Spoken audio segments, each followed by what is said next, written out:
नमस्कार, मैं ब्रजेश ओझा और आप देख रहे हैं न्यूज़ डिपो। आज हम दिल्ली में नहीं और दिल्ली से बहुत दूर हैं और यहाँ पर आज हम बात करेंगे एक ऐसे व्यक्ति से जिनको आप सोशल मीडिया का एकनाथ शिंदे भी कह सकते हैं। महाराष्ट्र का मुख्यमंत्री पटनी टॉप में। आपको सुनकर थोड़ा अजब लगेगा, थोड़ा अटपटा लगेगा, लेकिन ये बिल्कुल सच है, क्योंकि ये हम नहीं कह रहे हैं। कुछ रोज़ पहले, बल्कि कुछ हफ्तों पहले तक सोशल मीडिया पे एक तस्वीर वायरल हुई एकनाथ शिंदे की, जहां पर वो ऑटो रिक्शा के साथ खड़े थे और वो वायरल तस्वीर इतनी ज़बरदस्त तरीके से हुई कि कंगना रनावत तक ने उसको शेयर कर दिया और बताया गया कि एकनाथ शिंदे हैं। लेकिन रियलिटी कुछ और है। वो रियलिटी क्या है हम आपको बताएंगे कि वो दरअसल एकनाथ शिंदे नहीं। एक ये बात सच है कि एकनाथ शिंदे एक वक्त तक ऑटो रिक्शा चलाया करते थे, लेकिन जो फोटो वायरल हुई, क्या वो एकनाथ शिंदे की थी? नहीं, वो फोटो थी बाबा कांबले की, जो एक ऑटो रिक्शा चालक रहे। साथ ही उनकी जो यूनियन है, आज महाराष्ट्र की ऑटो रिक्शा की सबसे मजबूत और बड़ी संस्था एक है, जिसके पीछे हज़ारों और न जाने कितनी संख्या में ऑटो चालक जुड़े हुए हैं। और एक महाराष्ट्र की मजबूत और सशक्त संस्था महाराष्ट्र ऑटो रिक्शा पंचायत के अध्यक्ष बाबा कांबले हमारे साथ हैं। बाबा कांबले कहूँ आपको या एकनाथ शिंदे कहूँ? नमस्ते जी ब्रिजेश जी, बहुत बहुत शुक्रिया। आपने इधर पटना में हमारी जो मुलाकात ली, पटनी टॉप पे मुलाकात ली, बहुत बहुत शुक्रिया। तो आपको एकनाथ शिंदे कहूँ या फिर बाबा कांबले कहूँ? मुझे तो अभी वायरल मुख्यमंत्री सब कह रहे हैं। मैं परेशान हूँ, ये जहाँ भी जाता हूँ सब वायरल मुख्यमंत्री। तो अभी एकनाथ शिंदे के साथ साथ आपको कुछ सुरक्षा वगैरह दी गई कि नहीं? नहीं, सुरक्षा की कोई ज़रूरत नहीं। मेरे ऑटो वाले काफ़ी है और मैं जिन लोगों में काम करता हूँ वो सब मजदूर, कोई दिहाड़ी मजदूर है, कोई निर्माण मजदूर है, ऑटो वाले, टैक्सी वाले, सब हमारी सुरक्षा कर लेते हैं जी। तो ये तस्वीर का रहस्य क्या है? चलते बात करते हैं, तस्वीर का रहस्य क्या है? एकदम से कैसे तस्वीर आपकी, क्या पता नहीं चला, क्या रीज़न रहा?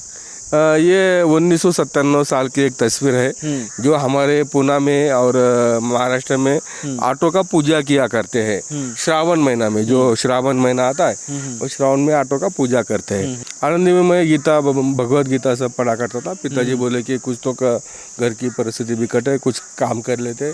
तो पिताजी ने मुझे ऑटो लेके दिया और मैं ऑटो चलाने का 1997 साल में मैंने लाइसेंस बैच निकाला ऑटो का, जो हमारे महाराष्ट्र में चलता है। परमिट भी मेरे नाम से खुद है। तो फिर तभी मैंने 97 साल में जो श्रावण में पूजा की जाती है, वो रिक्शा को सजाया था और उसके सामने खड़ा होकर मैंने वो फोटो तस्वीर खींची थी। और 97 का जो तस्वीर है वो देखिए 25 साल के बाद में वायरल हुई और वो इतनी तरह से वायरल हुई कि सब लोग ने कहा कि ये एकनाथ जी शिंदे महाराष्ट्र के मुख्यमंत्री। उसके बाद में बहुत सारे टीवी चैनल पे मेरी इंटरव्यू हो गई, बहुत लोग मुझे पसंद करने लग गए। सोशल मीडिया में तो बहुत लोग के क्या बोलने पता नहीं।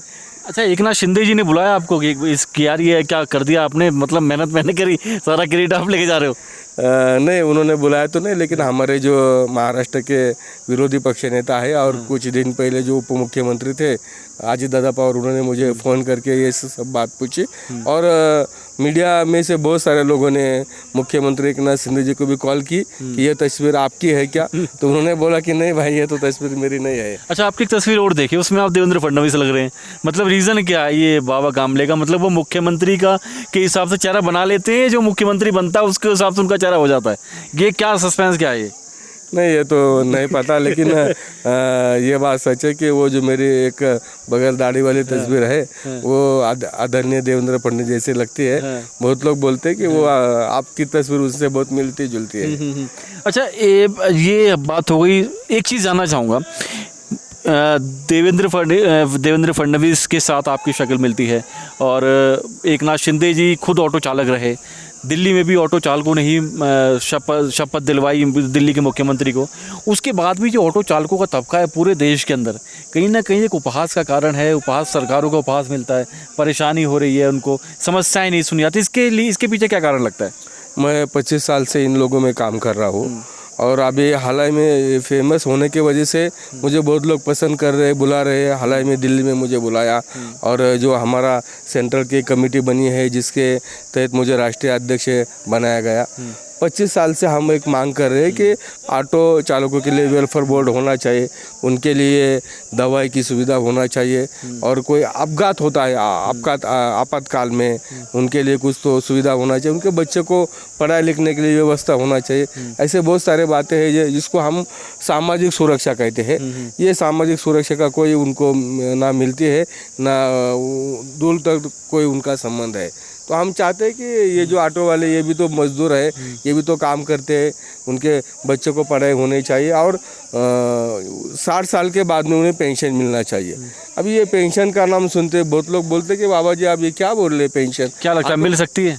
हाँ, तो ये जो पेंशन का मुद्दा जब हम लोगों में जाते हैं, लोगों को बोलते हैं कि भाई हमें पेंशन मिलना चाहिए, तो बहुत सारे लोग बोलते हैं कि ये बाबा जी आप क्या बोल रहे, ऑटो वालों को कैसे का पेंशन मिलेंगी।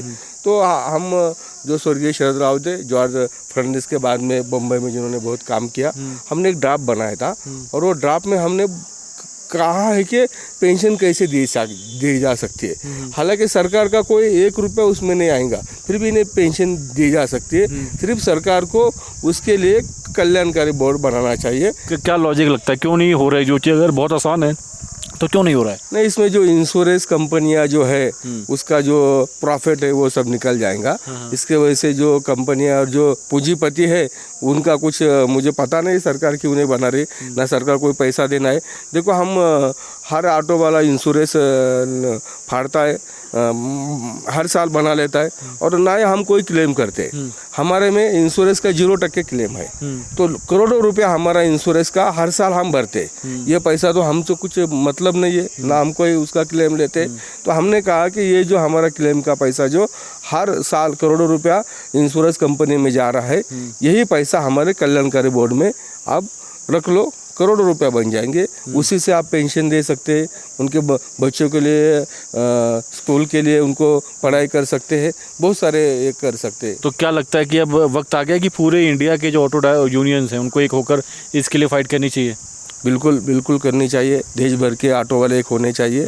देखो, हाल ही में जो ये शेतकरी है, उन्होंने बड़ा आंदोलन दिल्ली में खड़ा किया था, जो 3 कानून बनाए थे वापस लिए गए।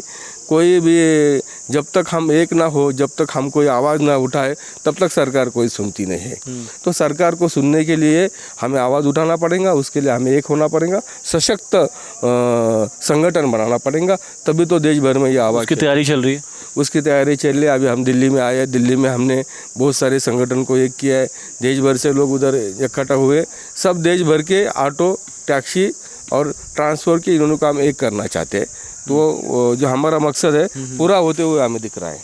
चलिए, तो उम्मीद करते हैं कि ऑटो चालकों को ये जो संस्था बनाई जा रही है अखिल भारतीय स्तर पर, इससे राहत मिलेगी, और जो वास्तविक मुख्यमंत्री हैं उन तक एक सोशल मीडिया के मुख्यमंत्री जो बने हैं वो ये बात पहुंचाएं और चालकों को राहत मिले। हाँ, हमने एकनाथ जी शिंदे साहब से कुछ देर पहले लेटर लिखा है, उससे पहले मिला भी उनको मैंने। एक बात अच्छी है कि उन्होंने उनका मंत्रिमंडल बनाने से पहले कहा है कि हम ऑटो वाले के लिए वेलफेयर बोर्ड बना रहे हैं। ये अच्छी बात है। उसके लिए उन्होंने कुछ लोगों को नियुक्त किया है और वो वेलफेयर बोर्ड बना रही है, अच्छी बात है। हालांकि 25 साल से ये हुआ नहीं। अभी देश में हमारे राजेंद्र सोनी जी है, उनके नेतृत्व में उनको राष्ट्रीय नेता चुना गया है। उनके नेतृत्व हम जो केंद्र सरकार है, जहाँ पे नितिन गडकरी जी सेंट्रल के मिनिस्टर है और आदरणीय नरेंद्र मोदी जी है, उनसे भी हमने वक्त मांगा है। सोनी जी के नेतृत्व में उनको भी हम मिलना चाहते हैं और उनके सामने भी बात रखेंगे कि देश भर में 2.5 करोड़ ऑटो चालक मालक है, और ये जो ड्राइवर और टैक्सी चालक है इनकी आबादी लगभग 25 करोड़ से ज़्यादा है। इतने बड़े पैमाने पे ये अगर लोग हैं तो उनके लिए अगर सरकार कुछ कर नहीं पा रही तो ये बड़ी ही दुख की बात है।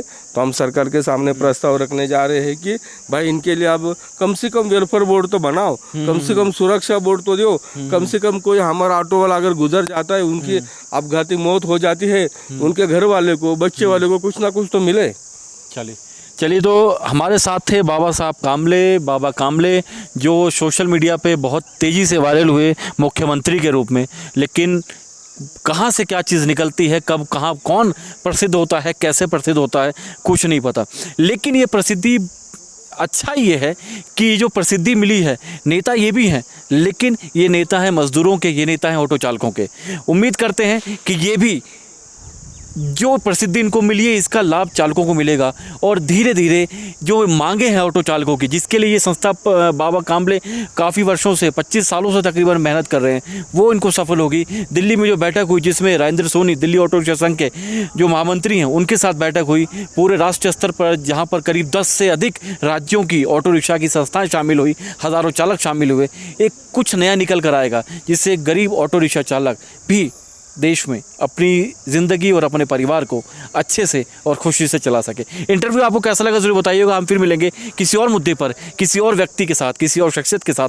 जब तक के लिए इजाज़त दीजिए। बहुत बहुत शुक्रिया, धन्यवाद, नमस्कार।